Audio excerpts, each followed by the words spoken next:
हिंदी में यूपीएससी की तैयारी से संबंधित प्रोग्राम्स को देखने के लिए सब्सक्राइब करें स्टडी IQIAS हिंदी। एनजीटी अर्थात नेशनल ग्रीन ट्राइब्यूनल, जिसको राष्ट्रीय हरित प्राधिकरण के तौर पर भी जाना जाता है, याद रखें कि इसने हाल ही में पश्चिमी घाट को पारिस्थितिकी तंत्र का इको सेंसिटिव जोन अर्थात संवेदनशील क्षेत्र घोषित किए जाने पर विचार प्रस्तुत किया है और साथ में भारत के पर्यावरण मंत्रालय को यह सूचना भी यदि जारी की है कि सर इसकी समय सीमा आप जल्द से जल्द तय करें, क्योंकि 2023 में भी एक्चुअल में एनजीटी ने पश्चिमी घाट के लिए काफी कुछ बताया था पर्यावरण मंत्रालय को और कहा था कि सर इसे जल्द से जल्द आप संवेदनशील क्षेत्र घोषित करें। एक्चुअल में ऐसा इसलिए है क्योंकि जब आप पश्चिमी घाट का अध्ययन करते हैं तो यह इकोसिस्टम के अकॉर्डिंगली और साथ में पर्यावरण पारिस्थितिकी के अकॉर्डिंगली बहुत ही ज्यादा सेंसिटिव एरिया है। इतना सेंसिटिव है कि हाल ही में विभिन्न संस्थाओं ने यहां पर अध्ययन किया और यह भी पाया कि हां सर वाकई में यह पश्चिमी घाट पर्वत पर पाई जाने वाली जैव विविधता और साथ में बायोडायवर्सिटी यानी कि कुल मिलाकर पर्यावरण को बहुत अधिक मात्रा में खतरा है और इसे जल्द से जल्द यदि नहीं बचाया गया तो वह समय दूर नहीं है जब इस पश्चिमी घाट से पूरी की पूरी जैव विविधता हो सकता है कि नष्ट हो जाए। गारंटी नहीं है, परंतु हां विभिन्न प्रकार के अध्ययनों में यह बात साफ जाहिर होती है कि हो सकता है यहां से जैव विविधता, कुछ प्रकार की जैव विविधता नष्ट हो सकती है और इसको बचाने के लिए आवश्यक है कि सर आप इसे इको सेंसिटिव क्षेत्र घोषित करें ताकि यहां पर जो अवैध खनन हो रहा है, वनों की कटाई हो रही है, कुछ एरिया में अवैध शिकार भी सामने आया है, इसको कम किया जा सके। क्योंकि यदि पश्चिमी घाट को आप देखें तो यह पर्यावरण के लिए आवश्यक इसलिए भी हो जाता है क्योंकि सबसे पहले हम यह जान लेते हैं कि एक्चुअल में यह पश्चिमी घाट पर्वत है क्या और इसका विस्तार कहां से कहां तक है। सबसे पहले तो याद रखिएगा कि डाउन टू अर्थ में यह न्यूज आई है, टाइम्स ऑफ इंडिया की भी यह न्यूज है। यहां पर यदि आप देखेंगे तो इसमें बताया गया है कि एनजीटी ने पर्यावरण मंत्रालय से यह मांग की है कि पारिस्थितिकी रूप से पश्चिमी घाट को संवेदनशील क्षेत्र घोषित किए जाने की समय सीमा आप तय करिए। और समय सीमा की बात इसलिए आई है यहां पर क्योंकि वर्ष 2023 में भी यह मांग उठी थी कि सर इसे इको सेंसिटिव क्षेत्र जोन या फिर इको सेंसिटिव एरिया इसे घोषित किया जाना चाहिए, परंतु इस पर कोई विचार नहीं किया गया था। यदि आप भारत में देखेंगे तो भारत का जो वेस्टर्न पार्ट है यहां पर आपको पश्चिमी घाट पर्वत देखने के लिए मिलेगा, जो कि एक प्रकार की सतत पर्वत श्रृंखला का उदाहरण है, अर्थात that is contiguous mountain range के तौर पर यह जाना जाता है। गुजरात से प्रारंभ होता है, गुजरात से प्रारंभ होते हुए यह त्रिवेंद्रपुरम तक विस्तृत आपको देखने के लिए मिलता है। इसकी कुछ मेजर सिटीज भी हैं, जैसे कि मुंबई आती है, रत्नागिरी इसमें शामिल होती है। यहीं पर यदि आप देखेंगे तो गोवा एक तो स्टेट है। यहां पर यदि आप कर्नाटक को देखेंगे तो कर्नाटक का प्रमुख बंदरगाह जो कि मैंगलोर इस वाले पार्ट में आता है, कुद्रेमुख इस पर है, ऊटी आती है और ऊटी के अलावा यहां पर मुन्नार भी आपको देखने के लिए मिलेगी, है ना। यदि राज्यों की बात करें तो गुजरात, महाराष्ट्र, कर्नाटक, फिर हाँ यहां पर गोवा भी आता है, फिर नीचे आते हैं तो केरला, और यदि एक और यूनियन टेरिटरी की बात करें तो दादर नगर हवेली दमन दीव भी इस एरिया में देखने के लिए मिलेगी और साथ में पुडुचेरी का एक जिला भी आपको केरला वाले रीजन में देखने के लिए मिलेगा। यदि बात की जाए कि इस पश्चिमी घाट पर्वत का निर्माण कैसे हुआ है तो जैसा आप सभी जानते हैं कि एक्चुअल में क्रिटेशियस काल में यह जो हमारा अफ्रीका महाद्वीप था, इस अफ्रीका महाद्वीप से हमारा यह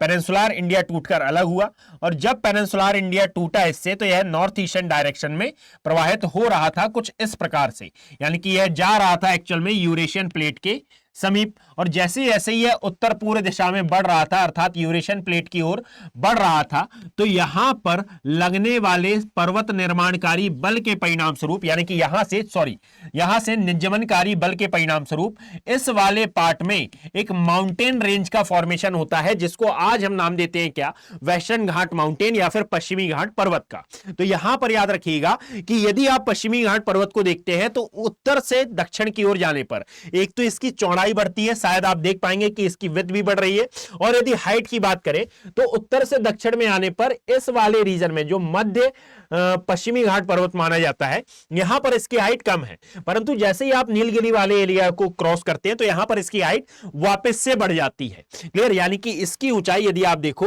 तो उत्तर से दक्षिण में जाने पर घटती है, उत्तर से मध्य में आने पर घटती है, परंतु दक्षिण में वापस से बढ़ जाती है और इसीलिए इसकी जो सर्वोच्च चोटी मानी जाती है दैट इज अनाईमुदी, ये आपको दक्षिणी भाग में तमिलनाडु और कर्नाटका के तमिलनाडु और केरला के संगम पर आपको देखने के लिए मिलती है। क्लियर, इसकी जो ऊंचाई है ये लगभग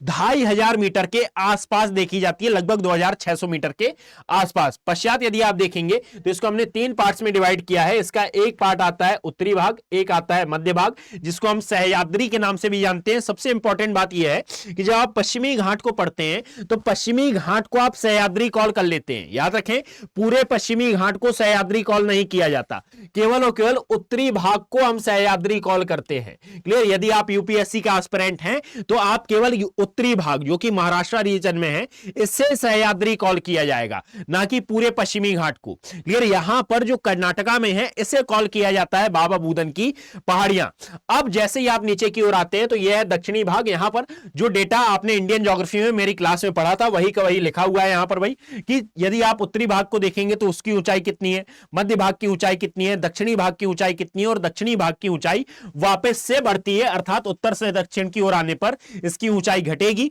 फिर जैसे आप नीचे की ओर आएंगे तो इसकी ऊंचाई वापस से बढ़ने लगती है। क्लियर? और यदि इसकी औसत ऊंचाई की बात की जाए तो ये 1200 मीटर के आसपास देखने के लिए मिलेगी। बात करते हैं खबर की कि एक्चुअल में खबर में क्यों है, तो जैसा कि आप देख पाएंगे कि एनजीटी अर्थात नेशनल ग्रीन ट्राइब्यूनल या फिर राष्ट्रीय हरित प्राधिकरण ने केंद्रीय पर्यावरण, वन एवं जलवायु मंत्रालय से एक अधिसूचना के माध्यम से यह कहा है कि पारिस्थितिकी तंत्र के हिसाब से इस पश्चिमी घाट को इको सेंसिटिव क्षेत्र या फिर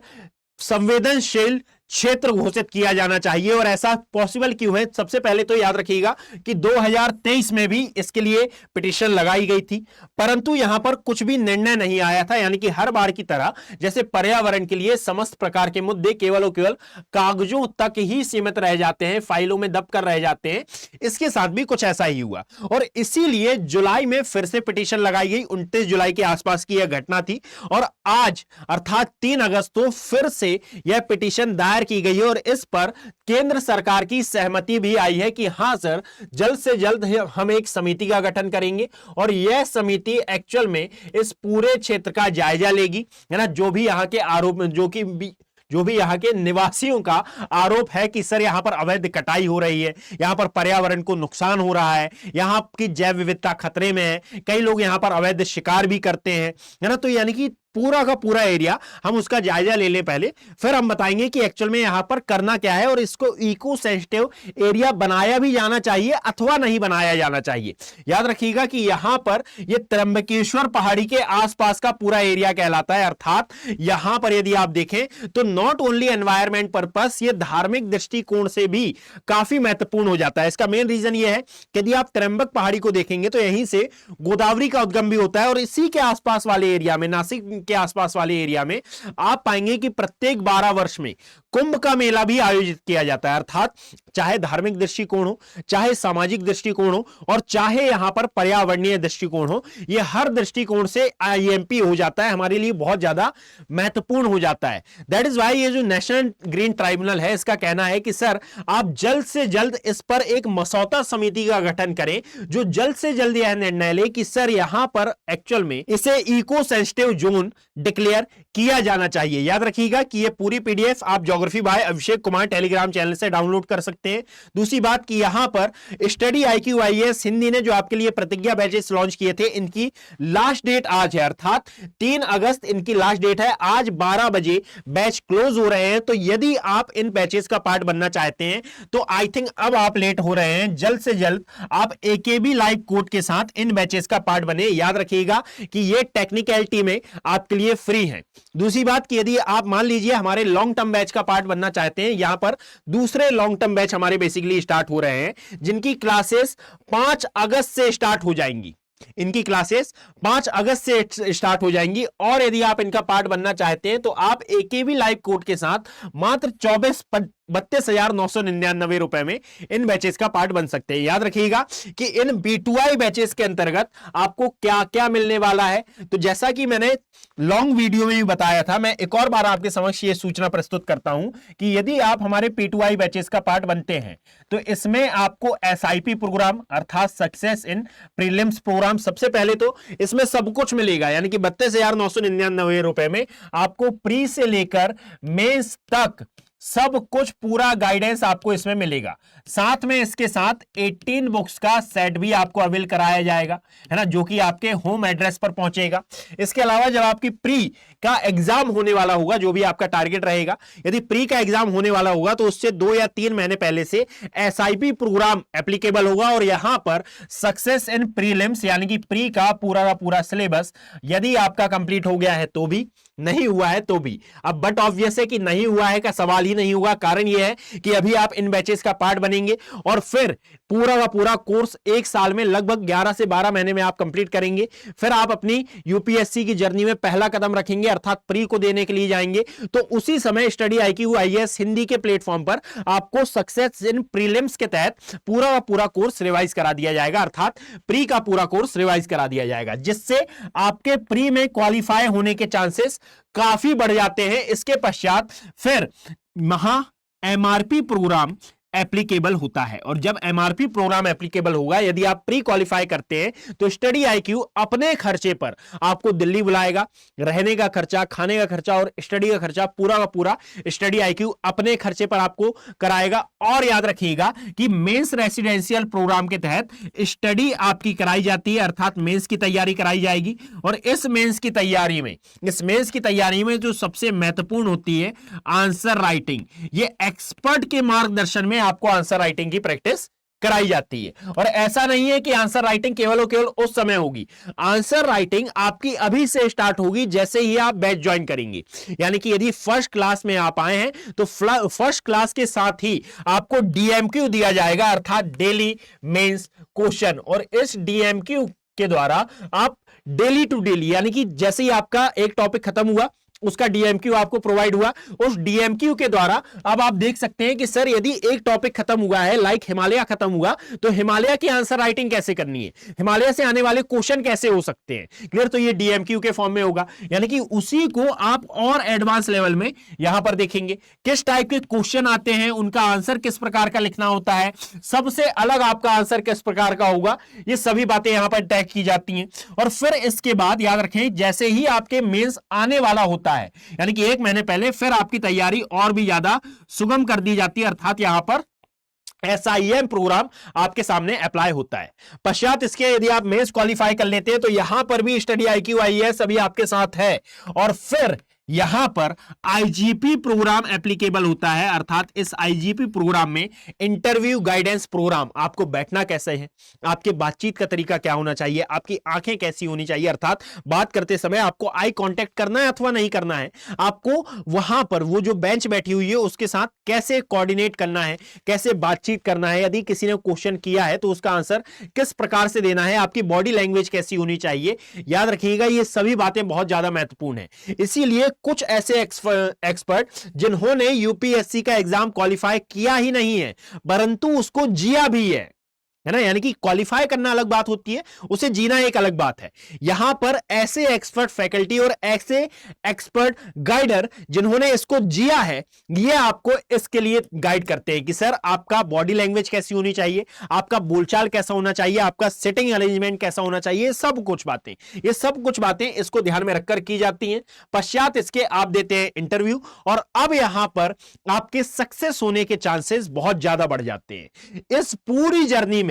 पूरी जर्नी में याद रखिएगा आपके ये जो P2I बैच है, स्टडी IQ के जो P2I बैचेस हैं, ये आपका साथ देने वाले हैं। कक्षाएं 5 अगस्त से शाम 6 बजे से प्रारंभ हो रही हैं। यदि आप इनका पार्ट बनना चाहते हैं तो जल्द से जल्द बने। बस एक बात ध्यान रखें कि यहां पर यदि आप AKB लाइव कोड का यूज करेंगे तो यह बैच आपको 32,999 रुपए में प्रोवाइड कराए जाएंगे। तो मिलते हैं इन P2I बैचेस में। पश्चात हम अपने टॉपिक पर वापस आते हैं। यदि आप यहां पर देखें तो एक्चुअल में यहां पर एक व्यक्ति के द्वारा या फिर एक निवासी के द्वारा आरोप लगाया गया था कि सर ये जो पश्चिमी घाट पर्वत पर अवैध गतिविधियां चल रही हैं, इसके परिणाम स्वरूप ये पूरे के पूरे पश्चिमी घाट पर्वत की जैव विविधता और साथ में पर्यावरणीय दशाएं खतरे में है। जब यहां पर एनजीटी ने एक्शन लिया और एनजीटी के एक्शन लेने के परिणाम स्वरूप यहां पर जितनी भी जिला अदालतें थी, यहां पर जो जिला कलेक्टर थे, इनको आदेश दिया गया कि सर आप जल्द से जल्द इस मुद्दे पर कार्रवाई करें और त्र्यंबक नगर परिषद के आसपास आप हो रही ऐसी समस्त गतिविधियों की रिपोर्ट तैयार कर प्रस्तुत करें। याद रखें, रिपोर्ट भी प्रस्तुत की गई, परंतु यहां पर यदि ऐसा कोई वर्क हो भी रहा है, ऐसी कोई गतिविधि हो भी रही है, तो उसको बहुत ही इजीली छुपा लिया जाता है, खासकर इंडिया में और खासकर उस एरिया में जहां पर यह गतिविधि हो रही है। परंतु यहां पर एनजीटी बहुत ही ज्यादा सख्त कदम उठाने के लिए तैयार है कि सर हमें जो भी कदम उठाने पड़ेंगे यदि इस इको सेंसिटिव एरिया को बचाने के लिए, इस पश्चिमी घाट को बचाने के लिए तो हम उठाएंगे। और इसीलिए इसने भारत सरकार के इस पर्यावरण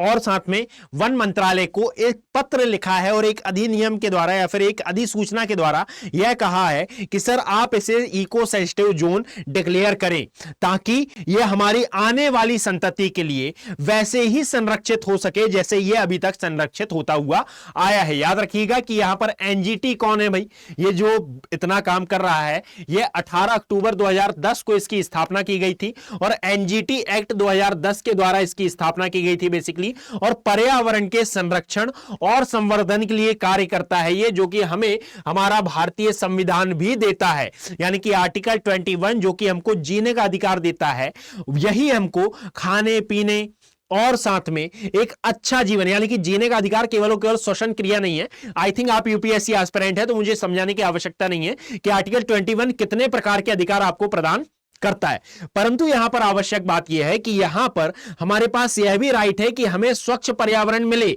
और यदि हमें स्वच्छ पर्यावरण, हमें स्वच्छ जीवन नहीं मिलता है, स्वच्छ और स्वस्थ जीवन और पर्यावरण हमें नहीं मिलता है, तो यह बहुत ही बड़े लेवल पर हमारे आर्टिकल नंबर 21 अर्थात राइट टू लिविंग का बहुत बड़े स्तर पर हमारे जीवन जीने के अधिकार का हनन माना जाता है और इसको संरक्षित करने का कार्य करता है। याद रखिएगा यह नेशनल ग्रीन ट्राइब्यूनल। इसी के साथ साथ याद रखें आप कि यहां पर यदि आपको पूरे सब्जेक्ट की पीडीएफ चाहिए हो तो आप इसको ज्योग्राफी बाय अभिषेक कुमार या फिर अभिषेक कुमार ज्योग्राफी से डाउनलोड कर सकते हैं। यदि मान लीजिए कोई पीडीएफ आपको नहीं मिलती है तो वहां पर मेंशन कर आप मुझसे इसका आंसर मांग सकते हैं, यानी कि एक प्रकार से मुझे मेंशन कर बता दे भाई, कई बार मैं भूल भी जाता हूं। या तो ज्योग्राफी बाय अभिषेक कुमार, और यदि ये ना मिले तो आप अभिषेक कुमार ज्योग्राफी पर जाकर इसकी पीडीएफ डाउनलोड कर लें। Is that clear? अब मिलते हैं ऐसे ही किसी अन्य वीडियो के साथ। यदि आपको वीडियो पसंद आया हो तो इसे लाइक करें, अपना पॉजिटिव रिस्पॉन्स यहां पर देकर जाएं और ज्यादा से ज्यादा इसे शेयर करने का प्रयास करें। धन्यवाद। हिंदी में यूपीएससी की तैयारी से संबंधित प्रोग्राम्स को देखने के लिए सब्सक्राइब करें स्टडी IQ IAS हिंदी।